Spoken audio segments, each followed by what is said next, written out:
Covid टीका किसी को भी जबरदस्ती नहीं लगाया जा सकता, सुप्रीम कोर्ट ने दिया आदेश। अटॉर्नी जनरल के वेणुगोपाल ने देशद्रोह कानून को न हटाने की करी बात। नवनीत कौर राणा और उनके पति को हनुमान चालीसा मामले में मिली बेल। और एक 3 महीने के बच्चे ने अपनी मां की मैटरनिटी लीव को लेके दिल्ली हाईकोर्ट में लगाई गुहार। नमस्कार, मैं भद्रा सिन्हा और मैं अपूर्वा मंधानी और हम आपके सामने एक बार फिर कोट अनकोट का ये एपिसोड लेके आए हैं। जैसे कि आप जानते हैं, शो पर हम आपको पिछले हफ्ते हुई बड़ी कोर्ट की खबरों के बारे में बताते हैं। इस हफ्ते हमारे पास जो आपके लिए सबसे पहली खबर है वो आ रही है सुप्रीम कोर्ट से। सुप्रीम कोर्ट ने एक बहुत ही महत्वपूर्ण सवाल का जवाब दिया इस हफ्ते। सवाल जो है वो कोविड टीकाकरण से जुड़ा हुआ है। कोर्ट के सामने सवाल ये था कि क्या किसी को जोर जबरदस्ती से कोविड का टीका लेने के लिए मजबूर किया जा सकता है। कोर्ट ने कहा कि किसी को टीका लेने के लिए मजबूर नहीं किया जा सकता, क्योंकि ये उसके आर्टिकल 21 के जो अधिकार हैं, जो उसे सम्मान से जीने का अधिकार देता है, जिसमें निजता के अधिकार आते हैं, ये उसके अधीन होगा अगर किसी को मजबूर किया जाएगा टीका लेने के लिए। अब अगर आपको संक्षेप में बताऊं तो कोर्ट ने ये ज़रूर कहा, जैसे कि मैंने बताया, कि किसी को भी मजबूर नहीं किया जा सकता टीका लेने के लिए। लेकिन इसके साथ साथ कोर्ट ने ये भी कहा कि सरकार के पास ज़रूर ये अधिकार है कि अगर उन्हें लगता है कि अगर कोई टीका लेने से मना कर रहा है, जैसे फॉर एग्जांपल अगर आपको उदाहरण के तौर पर बताऊं कि अगर मैं टीका लेने से मना कर रही हूँ और सरकार को ये लगे कि मुझसे बाकी लोगों को खतरा है, तो सरकार अपनी तरफ से प्रतिबंध ज़रूर लगा सकती है, ताकि ये पब्लिक हेल्थ, जो स्वास्थ्य होता है बाकी लोगों का, वो स्वास्थ्य बना रहे। लेकिन ये जो प्रतिबंध लगेंगे उसकी वो संवैधानिक है या नहीं, ये फिर कोर्ट तय करेगा। तो जब भी ऐसे प्रतिबंध लगाए जाएंगे, ये मामला कोर्ट के पास जाएगा और कोर्ट ये तय करेगा किस तरह से तय करेगा कोर्ट। या अब कोर्ट ने अपनी जो जस्टिस पुट्टास्वामी की जजमेंट है, जिसमें निजता के अधिकार की बात की गई थी, उसमें सुप्रीम कोर्ट ने 3 टेस्ट रखे थे। कोर्ट ने ये कहा था कि ऐसा कोई भी प्रतिबंध जो निजता के अधिकार पे लगाया जाता है वो कानूनी होना चाहिए, ज़रूरी होना चाहिए और अनुपातिक होना चाहिए, यानी कि प्रोपोर्शनल होना चाहिए, यानी जो उद्देश्य है उसके अनुपात में होना चाहिए। तो यानी कि अगर सरकार ऐसा कोई भी प्रतिबंध लगाती है आगे चलकर, तो कोर्ट इन्हीं टेस्ट्स की बात करेगा और फिर कोर्ट ये देखेगा कि ये प्रतिबंध संवैधानिक है या नहीं है। इसके अलावा कोर्ट ने 2-3 और बातें बोली। कोर्ट ने ये कहा कि सरकार की जो टीकाकरण नीति है, आप जानते हैं सरकार ने जो वैक्सीनेशन थे, टीके थे, उनको इमरजेंसी अप्रूवल दिया था। अब चूंकि इतने केसेस बढ़ गए थे और लोगों को टीकों की ज़रूरत थी, कोर्ट ने अब ये कहा है कि उसके हिसाब से ये इमरजेंसी अप्रूवल और सरकार की जो टीकाकरण नीति है वो भी संवैधानिक है। कोर्ट ने एक बार फिर पुट्टास्वामी जजमेंट के इन टेस्ट की बात करते हुए देखा कि इन टेस्ट को अगर ये टीकाकरण नीति पर लगाया जाए तो उसे देखकर लगता है कि इनकी टीकाकरण नीति संवैधानिक है, इसमें कोई बुराई नहीं है। इसके अलावा आपने ये भी देखा होगा कि कई राज्यों ने वैक्सीनेशन को, टीकाकरण को कंपल्सरी किया था, अनिवार्य किया था। उस बात पे कोर्ट ने ये कहा कि जब वैक्सीनेशन को किसी अथॉरिटी ने अनिवार्य किया है तो ये संतुलित या अनुपातिक नहीं है। इसमें भी कोर्ट ने जस्टिस पुट्टास्वामी जजमेंट की ही बात की। अब कोर्ट ने क्यों कहा, आपको वापस संक्षेप में बताऊं, कोर्ट को क्यों लगा कि ये अनुपातिक नहीं है।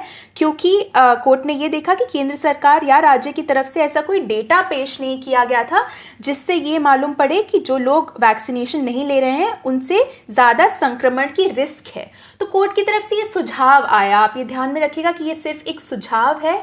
कोर्ट की तरफ से ये सुझाव आया कि जब तक इन्फेक्शन रेट कम है और जब तक ऐसा नया रिसर्च सामने नहीं आ जाता जो जिन्होंने टीका नहीं लगाया है उनके संक्रमण की रिस्क की बात करे, तब तक सरकार, अथॉरिटीज़ को और प्राइवेट संस्थानों को अपने जो वैक्सीन न लेने वाले लोगों पर जो प्रतिबंध लगाए गए हैं उनको वापस ले लेना चाहिए।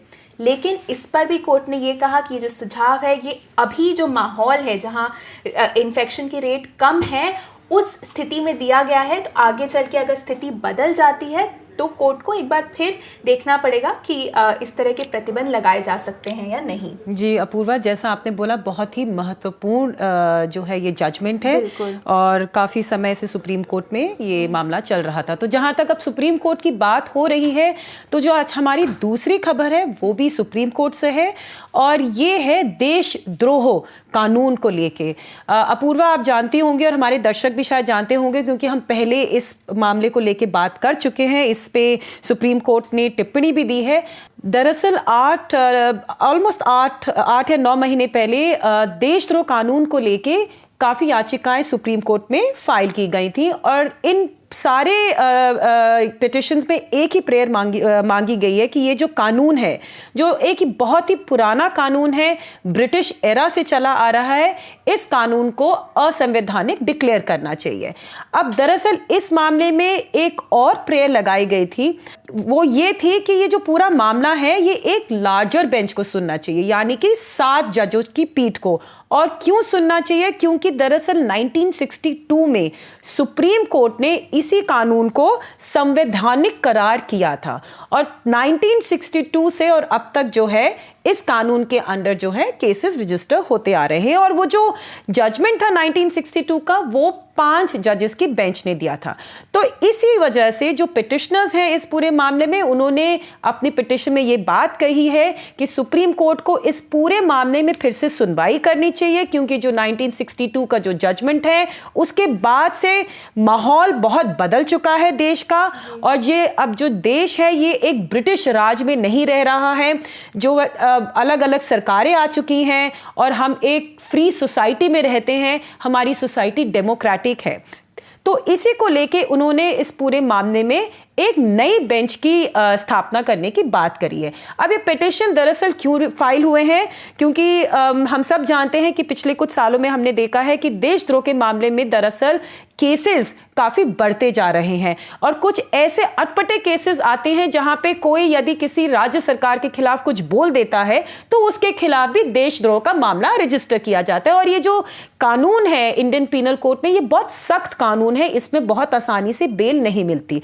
तो इन याचिकाकर्ताओं का ये कहना है कि इस मामले को मिसयूज किया जा रहा है, इस प्राविधान को मिसयूज किया जा रहा है, तो इसलिए इसको असंवैधानिक डिक्लेयर करना चाहिए। अब काफी महीने के बाद जो है इस मामले में अब सुनवाई शुरू हुई है। इस मामले में नोटिस इशू हो गए थे, मगर अभी तक 8 महीने के बाद भी अभी तक सरकार ने अभी तक इस मामले में जवाब नहीं दिया है। यानी कि सरकार ने कोर्ट को अभी तक ये नहीं बताया कि क्या वो इस कानून को वाकई में असंवैधानिक करार करना चाहती है या वो इस कानून को सपोर्ट करना चाहती है। फिर भी इस मामले में जो है पिछले हफ्ते सुनवाई शुरू हुई है। थोड़ी देर के लिए इस मामले को सुना गया और उस सुनवाई के दौरान जो अटॉर्नी जनरल के वेणुगोपाल है, उन्होंने इस कानून के पक्ष में अपना जो है अपनी बात रखी कोर्ट के सामने और उन्होंने कोर्ट को यह कहा अपूर्वा कि इस कानून में कोई कमी नहीं है और जो 1962 का जजमेंट है, जो फैसला था, वो बिल्कुल ठीक है। मगर हाँ, उसके साथ साथ अटॉर्नी जनरल के वेणुगोपाल ने एक और बात रखी। उन्होंने इस चीज को माना कि वाकई में इस कानून का मिसयूज होता है। तो उनका बेसिकली ये कहना था कि कोर्ट को केवल इसमें गाइडलाइंस ले डाउन करनी चाहिए ताकि पुलिस को समझ में आ जाए कि किस तरह से इस कानून का इस्तेमाल होना चाहिए। और जो याचिकाकर्ता हैं, उनकी पिटिशंस को लेके एजी ने ये बोला कि इन मामलों को एक लार्जर बेंच यानी कि 7 जजेस के बेंच के सामने भेजने की कोई जरूरत नहीं है, क्योंकि जो 1962 का केदारनाथ का जजमेंट है वो बिल्कुल ठीक है। मगर अपूर्वा, जो इसमें एक जो बहुत ही इंटरेस्टिंग बात हुई वो ये हुई कि पिटिशनर्स ने अपना एक तरीके से यू टर्न ले लिया, जहां पर उन्होंने ये डिमांड करी थी कि ये मैटर जो है 7 जजेस के सामने जाना चाहिए। वहीं पर उन्होंने पिछले हफ्ते कोर्ट को ये बोला कि इस मैटर को 7 जजेस के सामने भेजने की कोई जरूरत नहीं है और जो अभी की बेंच इसको सुन रही है, जो एक 3 जजेस की बेंच है, वो इसको सुन ले और इसी में एक अपना फैसला सुना दे। मगर चूंकि पिटिशन में उनकी एक ये प्ली है, तो ये एक तरीके से टेक्निकल आर्ग्यूमेंट है, तो इसलिए कोर्ट अगले हफ्ते इस पूरे मामले पे डिटेल सुनवाई करेगी और पहले इस इशू का जवाब देगी कि क्या ये मामला 7 जजेस के पास जाना चाहिए कि या ये मामला केवल 3 जजेस की बेंच सुन सकती है या नहीं। और उसके साथ साथ उन्होंने केंद्र सरकार को जो है एक आखिरी चांस दिया है अपना जवाब इस मामले में फाइल करने के लिए। तो अपूर्वा, चूंकि हम अभी सेडिशन की बात कर रहे हैं, देशद्रोह की बात कर रहे हैं, तो हम अपने दर्शकों को जो तीसरा केस बताएंगे वो इससे जुड़ा हुआ है, मगर वो महाराष्ट्र से है, वो है बॉम्बे से। आप सब जानते ही होंगे कि पिछले कुछ दिनों में अमरावती की जो इंडिपेंडेंट मेंबर ऑफ पार्लियामेंट है नवनीत कौर राणा और उनके हस्बैंड रवि राणा, उनको लेके बॉम्बे में बहुत ही बवाल हुआ है। दरअसल मामला ये है कि 23 अप्रैल को नवनीत कौर राणा और उनके हस्बैंड, जो उनके पति हैं, जो एमएलए हैं खुद, रवि राणा, उन्होंने बॉम्बे में एक स्टेटमेंट दिया कि वो महाराष्ट्र चीफ मिनिस्टर और शिवसेना के जो अध्यक्ष है, प्रेसिडेंट हैं उद्धव ठाकरे, उनके घर पे जाके हनुमान चालीसा का पाठ पढ़ेंगे। और इसी के बाद जो है नवनीत कौर राणा और रवि राणा के घर के बाहर जो है बहुत भीड़ इकट्ठी हो गई थी। वहां पे सारे शिवसेना के जो कार्यकर्ता हैं वो आ गए थे और उन्होंने वहां पे बहुत ढेर सारी बातें बोलनी शुरू कर दी थी और एक तरीके से मामला बहुत गर्म होता जा रहा था, जिसकी वजह से बॉम्बे पुलिस ने उसी वक्त उन दोनों के खिलाफ, मियां बीबी के खिलाफ, एक एफआईआर रजिस्टर करी। अब इस एफआईआर में उन्होंने नवनीत कौर राणा और रवि राणा के खिलाफ देशद्रोह का सेक्शन जो है वो भी लगाया। उनका पुलिस का ये कहना है कि अपने इस स्टेटमेंट की वजह से दोनों हस्बैंड वाइफ ने जो है दो कम्युनिटीज के बीच में डिफरेंस पैदा करने की कोशिश करी और दूसरा जो सरकार है उनके खिलाफ एक डिसअफेक्शन क्रिएट करने की कोशिश करी। और एफआईआर रजिस्टर होने के बाद ही एकदम से उनको अरेस्ट भी कर लिया गया था, गिरफ्तार कर लिया गया था और उसके बाद दोबारा से एक और एफआईआर रजिस्टर हुई थी जिसमें अभी उनकी गिरफ्तारी नहीं हुई है। अब जब इनको अरेस्ट किया गया तो नवनीत कौर राणा और रवि राणा दोनों ने सबसे पहले बॉम्बे हाई कोर्ट में एक क्वॉशिंग की पिटीशन लगाई, यानी कि एफआईआर को क्वॉश करने की।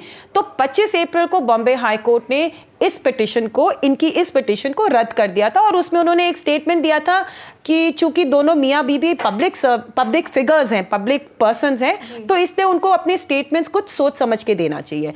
उसके साथ साथ दोनों ने जो ट्रायल कोर्ट है, जो स्पेशल कोर्ट है, उसके सामने अपनी बेल की भी पिटीशन लगाई और पिछले हफ्ते फाइनली उन दोनों को बेल मिली। और इसमें ट्रायल कोर्ट ने बहुत एक खास बात ये बोली है पूर्वा, बेल देते वक्त उन्होंने ये बोला कि माना दोनों ने जो अपना जो एक स्टेटमेंट दिया था वो थोड़ा सा तो गलत था, मगर हाँ वो इतना गलत नहीं था कि उसमें देशद्रोह का चार्ज लगाया जाए या उनके खिलाफ सेडिशन का चार्ज लगाया जाए। तो ट्रायल कोर्ट ने उनको बेल देते वक्त ये भी कहा कि सेडिशन का चार्ज केवल उन्हीं केसेस में लग सकता है जहां पे कोई हिंसा की बात हो रही हो, यानी कि जो स्टेटमेंट देता है वो या तो आपको सारा हो या आपको मतलब कि ये कहे कि आपको फोर्स करे कि आप जाके अपने हथियार उठा लें या लड़ाई झगड़ा करें।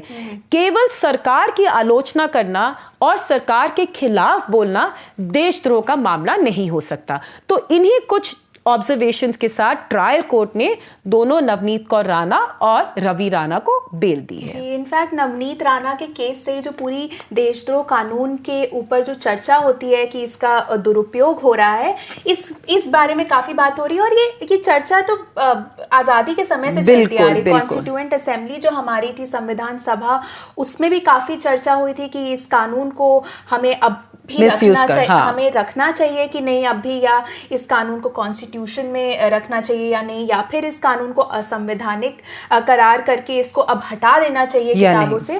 लेकिन उस समय कानून रह गया 1962 में, जैसे आपने बताया कि केदारनाथ की जजमेंट आई जिसमें उस कानून को संवैधानिक करार दिया गया। अब इसमें जो सुप्रीम कोर्ट के पास ये मुद्दा वापस आया है, काफी दिलचस्प रहेगा जब इसकी सुनवाई होगी। इसके बारे में भी हम आपको जरूर बताएंगे। इस पे हमने कुछ वीडियोस भी पहले बनाए हुए हैं जिसका हम लिंक डिस्क्रिप्शन में ऐड कर देंगे अगर आप इस कानून के बारे में और जानकारी जानना चाहें तो।